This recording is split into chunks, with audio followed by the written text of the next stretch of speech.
سورۃ البقرہ کا مرکزی مضمون ہدایت ہے۔ سورۃ البقرہ کے بالکل شروع میں ان لوگوں کی صفات بیان کی گئی ہے جو قرآن مجید سے ہدایت حاصل کرنے کی صلاحیت رکھتے ہیں۔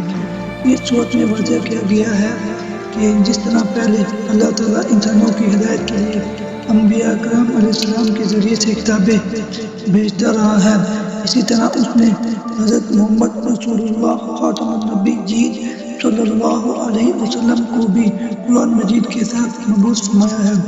یہ واضح کیا گیا ہے کہ آپ خاتم النبیین صلی اللہ علیہ وسلم پر ایمان لائے بغیر ایمان کا دعویٰ قبول نہیں، لہذا انسانوں کو حکم دیا گیا ہے کہ قرآن مجید اور صاحب قرآن خاتم النبیین صلی اللہ علیہ وعلی آلہ وصحبہ وسلم پر ایمان لے آؤ اور ان کی کامل اطاعت کرو۔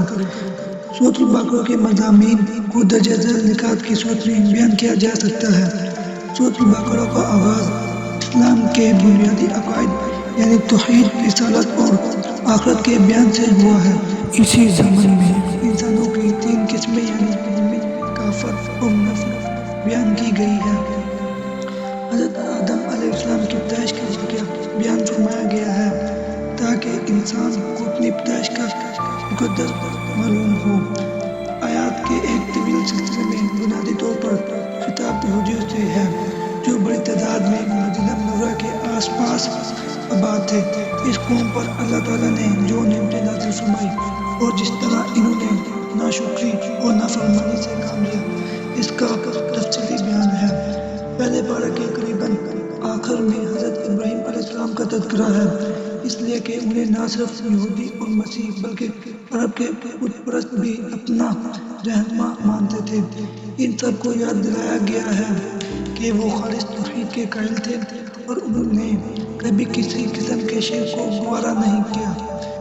اسی زمن میں بیت اللہ کی تعمیر اور اسے قبلہ بنانے کا موضوع زیر بحث آیا ہے۔ مسلمانوں کی انفرادی اور اجتماعی زندگی سے متعلق بہت سے احکام بیان فرمائے گئے ہیں جن میں عبادت سے لے کر معاشرت، خاندانی امور اور حکمرانی سے متعلق بہت سے مسائل ہیں۔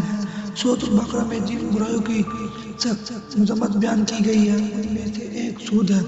سورۃ البقرہ میں سود کو اللہ تعالیٰ اور حضرت محمد رسول اللہ خاتم النبیین صلی اللہ علیہ وسلم کے خلاف جنگ قرار دیا گیا ہے۔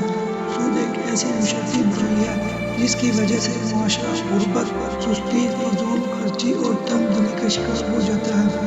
سود کی وجہ سے امیر اور غریب کے درمیان فرق بڑھتا ہی چلا جاتا ہے۔